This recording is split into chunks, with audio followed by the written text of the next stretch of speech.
Lep pozdrav vsem prisotnim.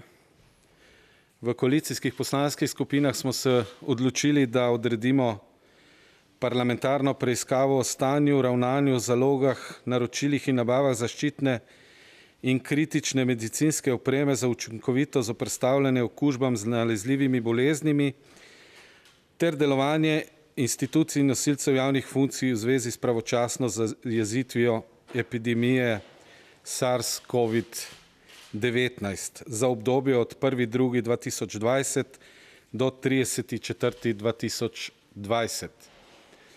V to parlamentarno preiskavo vabimo seveda tudi kolege iz opozicijskih poslanskih skupin. Namen te preiskave pa je, da se razišče vse relevantne okoliščine, ugotovi dejstva in na osnovi tega pripravi tudi primerne ukrepe za naprej. Še Anja? Ja, hvala.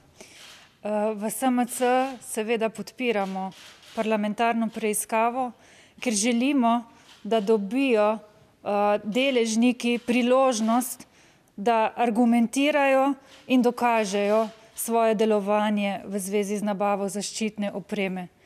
Minister Počivalšek je že sam pozval k delu pristojne organe, torej policijo, sodišča in tožilstvo, seveda pa kot legitimno jemljemo tudi parlamentarno preiskavo in si želimo, da se dajo na mizo vsi argumenti in vsa dejstva in da se končno v tej stvari pride tudi resnici do dna.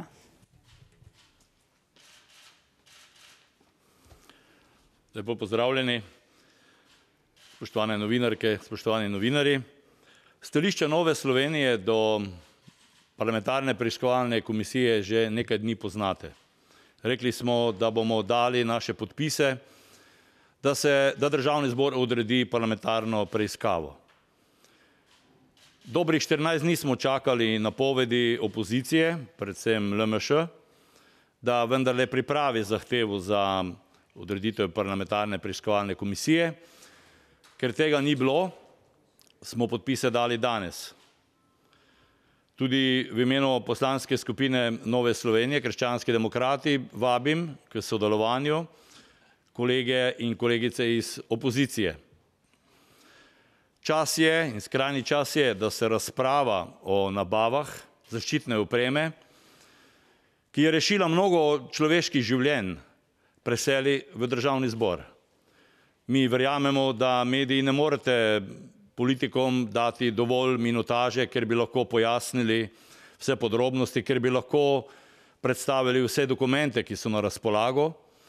Zato je čas, da začne delovati parlamentarna preiskovalna komisija, še več. Pozivamo tudi in smo zadovoljni, da je pravzaprav Računsko sodišče že začelo s svojimi aktivnostmi in pričakujemo tudi, da bodo ostali organi, pristojni organi na tem področju naredili svoje.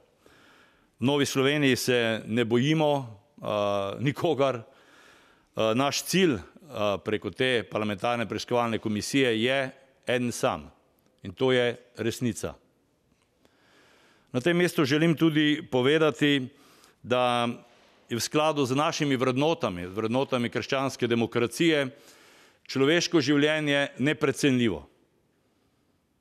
Zato takrat, ko rešuješ človeška življenja, izpostavljati morda ceno zaščitne opreme ni umestno. No, če pa sem že pri ceni, potem pa lahko povem, da je do 13. marca letos, se pravi do takrat, ko je še gospod Marjan Šarec vodil vlado, da so recimo maske tipa FFP2 bile za 36% dražje, kot jih je sedaj do konca aprila nabavljala naša vlada. Govorim o povprečnih cenah. Ventilatorji so bili v času nabave, ko je to nabavljala Šarčeva vlada, približno 45% dražji. Ampak vse te in mnoge druge podrobnosti bo razkrila parlamentarna preiskava in bo prišla resnici do dna. Nas zanima samo resnica. Hvala lepa. Če lahko Tomaž Celestina, Radio Slovenija, vse te pravzaprav samozavest za to parlamentarno preiskavo našli nastajajočem vladnem poročilu o nabavah, tega najverjetneje bomo v roke dobili tudi javnost jutri. Govorim seveda o ugotovitvah, ki so lahko tudi poročilo, ki potrjujejo morebiti tudi te vaše pravzaprav domneve oziroma teze, da ste se lotili preiskave. No, dejstvo je, da vse relevantne okoliščine bojo v tej preiskavi dane na mizo in na osnovi tega bodo tudi sprejeti sklepi glede posameznih ukrepov za naprej in tudi glede politične odgovornosti in dejstvo je, da tudi to poročilo eno od sestavnih delov gradiva, ki ga bo potrebno vključiti v to delo te preiskovalne komisije, poleg vseh ostalih dejstev, ki jih bodo lahko preiskali, našli in tudi na osnovi tega sprejemali naslednje odločitve. Tako da del tega je sigurno tudi to poročilo, če to sprašujete.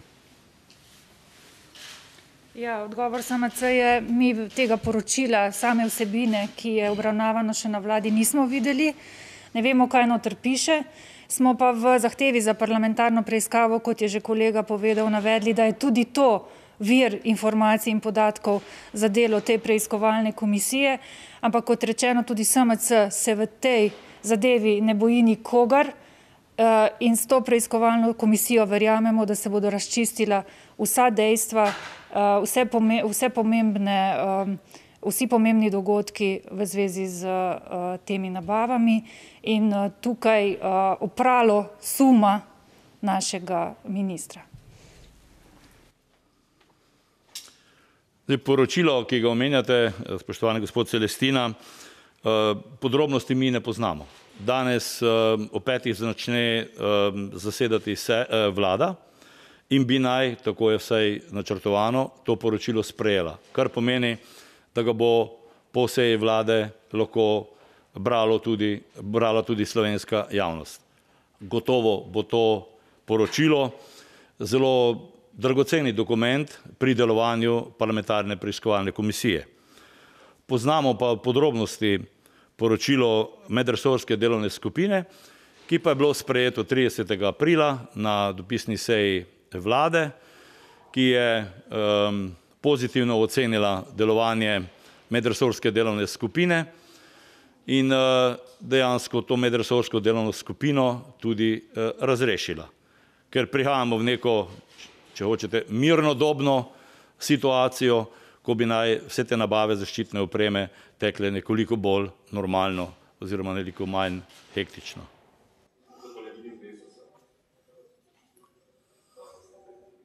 Desus sporoča, da je zadržan. Prizran. Sicer pa podpira. Andreja Gregoričeva, Slovenija. V bistvu so se od napovedi te tiskovne konference že zvrstili nekateri očitki, da bo zdaj koalicija preiskovala sama sebe, kako da je odgovarjati na to oziroma koalicija. Jaz lahko povem samo nekaj, da sem že včeraj zvečer zelo jasno napovedala, da je SMC pripravljena dati tudi svoje podpise, če bi opozicija zahtevala to parlamentarno preiskavo.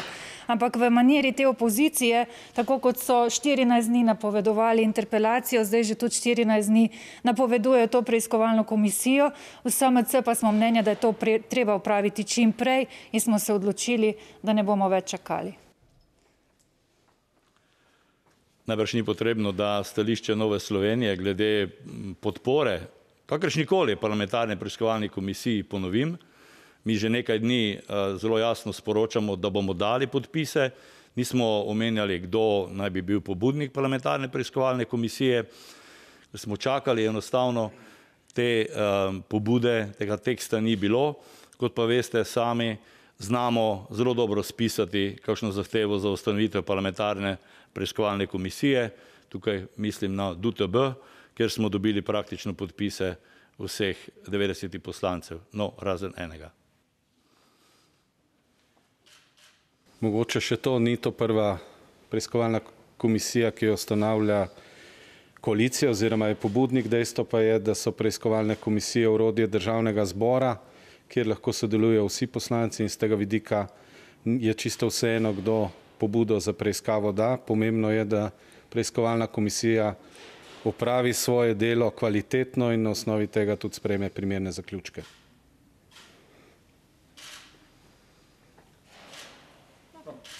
Hvala lepa. Hvala za udeležbo.